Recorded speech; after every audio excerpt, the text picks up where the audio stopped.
country, the deep polarization in this country.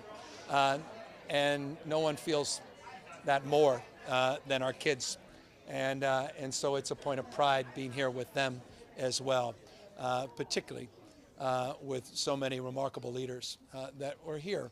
The idea that we're living in a society where our kids and grandkids potentially may not experience the rights and privileges and liberties that so many of us have taken for granted is not lost on any of us. And that's why I want to commend the entire coalition of Prop 1. I want to commend the pro tem, Tony Atkins. I want to commend the Speaker, Anthony Rendon, to Jody Hicks and her team. It was a remarkable effort. And I was saying, Jody, just a moment ago, and to all of you, how proud I am that we affirmed clearly with conviction that we are a true freedom state, that we embrace the rights of women and girls. And I made the point that it is a point of contrast with the uncertainty that we're currently experiencing as it relates to the national mood. But in California, we have asserted ourselves with clarity and conviction, as only California can.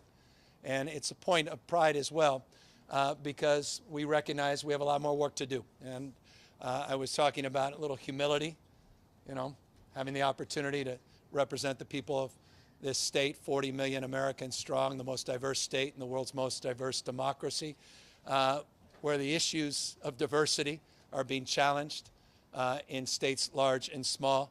Rights that we've come all to enjoy are on the line in states large and small. We have governors that won their re-elections tonight in other states that are banning books, that are banning speech, that are banning abortion. And here we are in California moving in a completely different direction. That's a deep point of pride. And it's with that passion that I bring to this second term a resolve to do more to advance that cause of freedom and fairness. And I say fairness in this context. You know, we're living in a society where not everybody's being treated fairly. There's that zest for demonization coming from the other side, these red states where, you know, there's a cruelty, talking down to people, bullying people, making them feel lesser. That cruelty is extended by, you know, flying migrants to an island and celebrating that as some fleeting victory at others' expense. We are mindful of the moment we're in our politics. And so we have a responsibility as Californians to do more about what we did tonight, to continue to assert our values, which we hold dear. We believe they're American values, certainly California values. The dream is predicated on all of us living and advancing together across every conceivable difference. I love, used to be said, divorce is not an option, folks. We're all going to experience a future. So the question is, you know, how we sort of define that future where we're all included. We don't talk down to people. We don't talk past people. And so, again, with pride, with just admiration to the people of the state of California, and in closing again to my remarkable family. This guy was, you know, just a few years ago, I was holding him.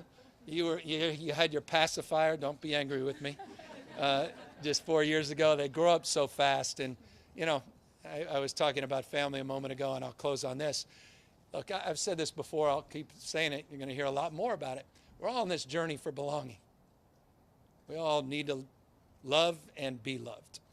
And I think as we turn the page on this campaign, and I hope we turn the page on, you know, this polarization in our national discourse, once the dust settles with all of these national elections, we can all start to reconcile those differences and all start to focus on these universal values, this you know, journey for recognition, this dignity deficit that some have described this moment, where people don't feel they're being seen and don't feel they're being heard.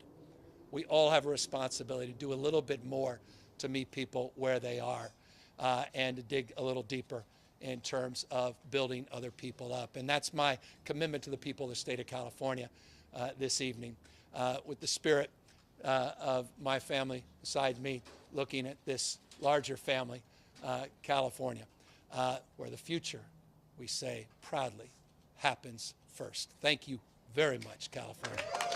Thank you, everybody.